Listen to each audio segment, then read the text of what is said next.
Bismillahirrahmanirrahim. Assalamualaikum warahmatullahi wabarakatuh. Alhamdulillahirabbil alamin. Wassalatu wassalamu ala asrofil anbiya'i wal mursalin wa ala alihi washabbihi ajmain. Amma ba'd. Qala Allah Ta'ala fil Qur'anil Karim, A'udzu billahi minasy syaithanir rajim. Bismillahirrahmanirrahim. Wa ma khalaqtul jinna wal insa illa liya'budun. Shadaqallahul azim. Puji syukur kehadirat Allah Subhanahu wa Ta'ala pada bulan yang penuh barokah ini. Allah masih memberikan kesempatan kita, Allah masih memberikan kenikmatan berupa iman, sehingga kita dapat menjalankan hari-hari di bulan Ramadan ini. Tentunya hanya satu, mengharap ridha Allah Subhanahu wa Ta'ala.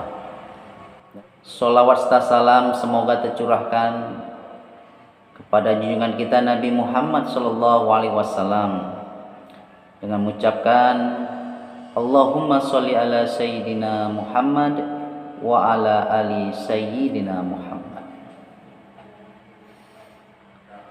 Para hadirin dimanapun berada,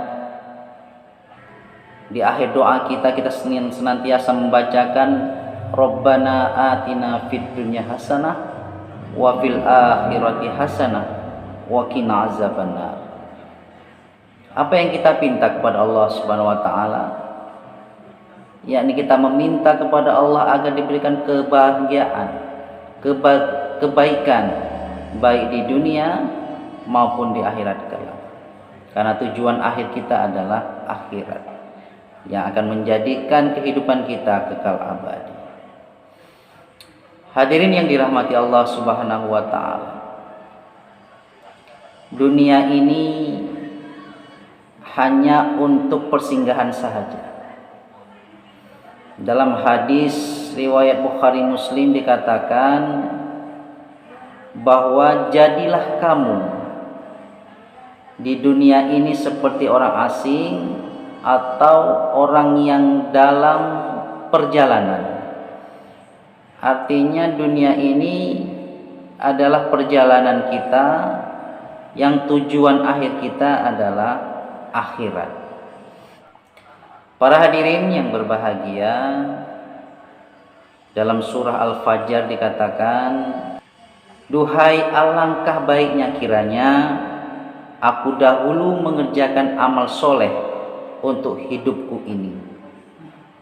Maksudnya adalah memperbanyak amal-amal soleh karena untuk nantinya menjadi bekal di kehidupan akhirat. Nah, untuk itu perbanyak amal soleh, perbanyak amalan-amalan ibadah yang hanya mengharap ridha Allah Subhanahu wa Ta'ala. Insya Allah Allah akan menilai setiap amal ibadah yang kita lakukan. Hadirin yang berbahagia, kita akan sambung setelah pesan-pesan berikut ini. Nubuatan maghrib nongki. Halo, Mbak. Piye, Mbak? Sasi posok iki rasane sepi banget lanang le mule. Mergo corona. Mbok ra jempali ngono le. Ku nak tiba piye? Aku ora jempalik ya, Mbok. Niku HP-ne jenengan sing kuwale. Apa iya, Le? Oh iya, wis bener. Wis adzan maghrib, Mbok. Wis nyepaki buka apa urung? Le wis gawe tak curi jahe merah. Yen awake sehat, tak kena virus. Tumben doyan teh. Biasane wis soda susu gembira. Iya kok Le, aku saiki seneng teh. Teh celup, teh tubruk. Tapi enang Le tak senengi meneh Le. Apa kuwi, Mbok? THR.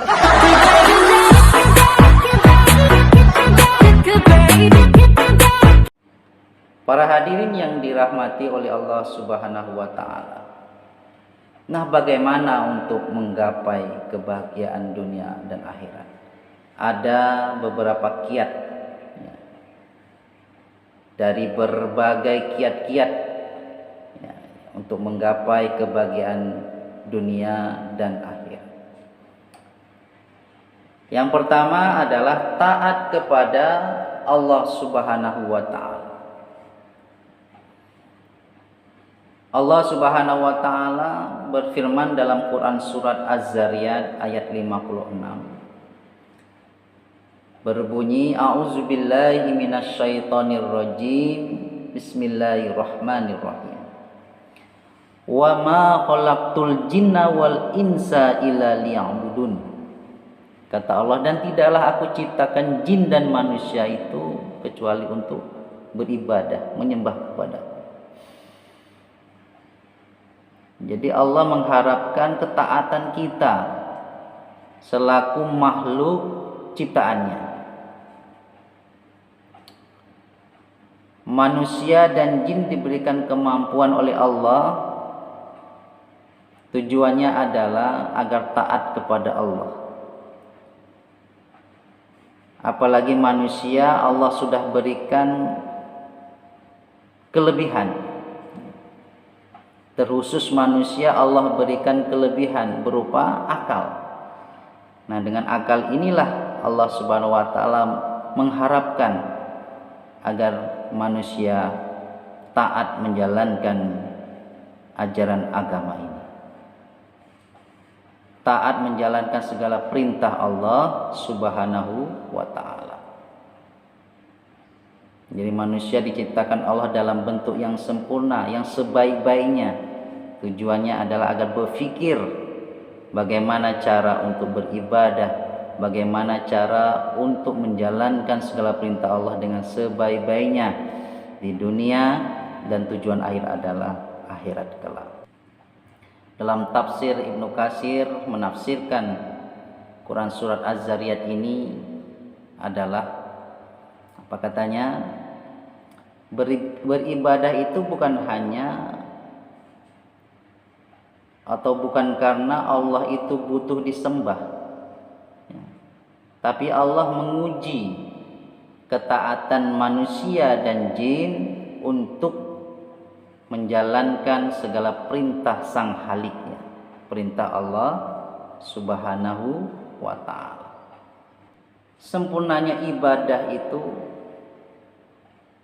ada secara individual dan secara sosial, yang dikenal dengan hablum minallah dan hablum minannas. Secara individual sama-sama kita sepakati atau sama-sama kita tahu bahwa dengan melaksanakan sholat, puasa dan ibadah-ibadah lainnya itu adalah individu, hubungan kita kepada Allah Subhanahu wa ta'ala. Namun tidak cukup demikian. Allah juga memerintahkan kita agar hablum minan nas ya, mengedepankan juga kehidupan sosial. Biasanya berkaitan tentang amal ya, amal kita di dunia. Apa yang kita lakukan, kebaikan apa yang kita lakukan di dunia ya. Kemudian juga berkaitan tentang pikiran. Apa sumbangsih pikiran kita untuk agar bermanfaat pada orang lain. Kemudian juga berkaitan dengan rasa. Rasa ini berkaitan tentang empati kita kepada orang lain. Ada tidak hal-hal yang bersifat menolong orang lain. Ini adalah salah satu ya, sosial yang Allah harapkan kepada kita. Makanya dianjurkan untuk kita saling tolong menolong terhadap sesama. Wa ta'awanu 'alal birri wat taqwa wa la ta'awanu 'alal ismi wal udwan. Tadi anjurkan untuk tolong menolong terhadap kebaikan. Dan kita dilarang untuk tolong menolong terhadap keburukan. Ini menandakan bahwa anjuran dari agama kita, agama Islam adalah untuk hidup sosial. Hadirin yang dirahmati Allah Subhanahu wa taala. Adapun kiat-kiat kedua untuk menggapai kebahagiaan dunia dan akhirat adalah selalu berinteraksi dengan Al-Quran. Al-Quran akan memberikan syafaat bagi orang yang membacanya. Seperti dalam hadis riwayat Muslim dikatakan, bacalah Al-Quran karena sesungguhnya dia akan datang pada hari kiamat dan akan memberi syafaat bagi orang-orang yang membacanya. Di akhirat kelak akan datang Al-Quran menjadi syafaat bagi orang-orang yang membacanya. Makanya kalau ingin menggapai kebahagiaan dunia dan akhirat, selalu berinteraksi dengan Al-Quran. Selain itu juga Al-Quran akan memberikan ketenangan dalam hati kita, ketentraman dalam hati kita. Ini diterangkan dalam Quran surat Ar-Ra'd. Apa kata Allah? A'udzubillahi minasyaitonirrajim. Bismillahirrahmanirrahim. Allazina amanu wa tatma'innu qulubuhum bizikrillah. Ala bizikrillahi tatma'innul qulub. Apa kata Allah? Orang-orang yang beriman hatinya akan tentram dengan mengingat Allah. Dan dengan mengingat Allah lah hati kita akan tenang dan tentram. Jadi dengan mengingat Allah melalui interaksi dengan Al-Quran, maka janji Allah akan memberikan ketenangan di dalam hati kita. Jadi kalau sudah tenang hati kita, insya Allah ibadah yang kita lakukan akan lebih ringan, lebih tenang, ya. Tidak berat untuk kita melaksanakan ibadah-ibadah kepada Allah Subhanahu wa taala.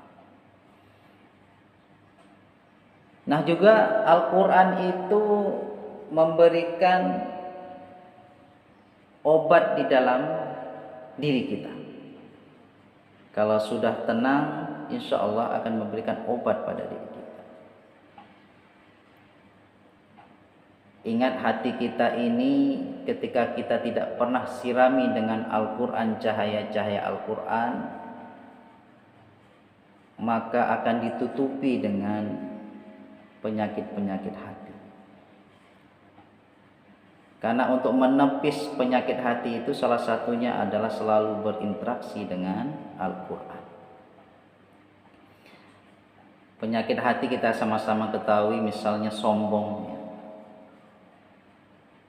Sombong ini terkadang kita tidak sengaja timbul dengan sendirinya. Maka hati-hati untuk menata hati kita ini. Dan sombong ini adalah penyakit yang sangat dibenci oleh Allah Subhanahu wa taala. Dalam firman-Nya, A'udzubillahi minasyaitonirrajim. Bismillahirrahmanirrahim. Wala tusair khodakal linnas wala tamsi fil ardi maraha innallaha kulla muhtalin fakhur. Kata Allah, janganlah kamu berjalan di muka bumi ini dengan angkuh bangga diri, yakni sombong. Sesungguhnya Allah tidak suka, bahkan benci terhadap orang-orang yang sombong dan membanggakan diri. Nauzubillah. Semoga kita termasuk orang-orang yang terhindar dari sifat sombong yang akan menggerogoti kebaikan hati yang telah kita miliki. Makanya selalulah membaca Al-Quran, berinteraksi dengan Al-Quran. Itu adalah salah satu untuk menjaga hati kita dari penyakit-penyakit seperti ini. Makanya hati itu diibaratkan seperti cermin. Kita letakkan saja cermin di halaman rumah, tidak menunggu menit, bahkan detik saja debu akan menempel di cermin tersebut. Artinya kita biarkan saja cermin ini tidak pernah kita bersihkan, Lama-kelamaan cermin itu akan tertutup oleh debu dan tidak bisa untuk melihat wajah kita. Begitu juga dengan hati, ketika kita biarkan, tidak pernah kita sirami dengan ibadah-ibadah kepada Allah, ya, berinteraksi dengan Al-Quran, maka hati ini akan tertutup oleh penyakit-penyakit hati yang saya sebutkan tadi. Sombong, riya, ghibah dan sebagainya. Ya. Inilah penyakit yang akan memberikan tinta hitam pada hati kita. Selanjutnya para hadirin yang berbahagia, kiat untuk menggapai kebahagiaan dunia dan akhirat yang ketiga adalah senantiasa menjauhi langkah-langkah syaitan. Syaitan telah berjanji kepada Allah Subhanahu wa taala akan menggoda manusia di dunia sampai manusia itu ikut kepadanya dan akan menjadi penghuni neraka. Maka dari itu kita selalu harus mampu untuk menghindari segala taktik godaan setan yang terkutuk itu. Makanya dalam firman Allah Subhanahu wa taala, ya ayyuhallazina amanu udkhulu fi silmi kaffah wa la tattabi'u khutuwatis syaiton innahum lakum aduwwum mubin. Jadi masuklah ke Islam itu secara kafah, menyeluruh, ya, sehingga kita benar-benar dapat menghindari segala langkah-langkah syaitan untuk menjerumuskan kita ke dalam lembah yang hina, lembah kemaksiatan yang akhirnya masuk kepada neraka. Nauzubillah min dzalik. Wa hadainahun najdaini, kata Allah, ya, diberikan dua jalan untuk kita memilih, jalan kebaikan atau jalan keburukan. Kalau kita memilih jalan kebaikan, berarti kita menggunakan akal dan hati kita.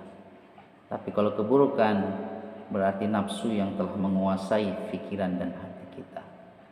Maka dari itu berpikir jernih, ya, selalu berinteraksi dengan Al-Quran, itu insya Allah akan menghindari, ya, kekuatan nafsu yang dapat menguasai akal pikiran ketika akal pikiran dan hati kita ini kotor dengan penyakit-penyakit hati.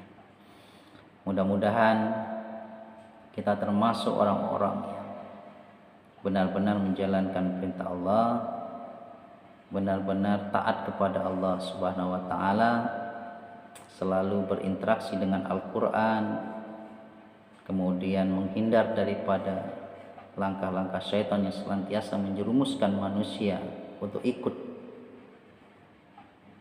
melaksanakan keburukan-keburukan yang memang sifat setan adalah menggoda manusia. Dan kita juga termasuk nantinya menjadi orang yang beruntung di hadapan Allah SWT dan menggapai kebahagiaan dunia dan kebahagiaan akhirat yang kehidupannya adalah kekal abadi. Demikian, semoga bermanfaat hendaknya.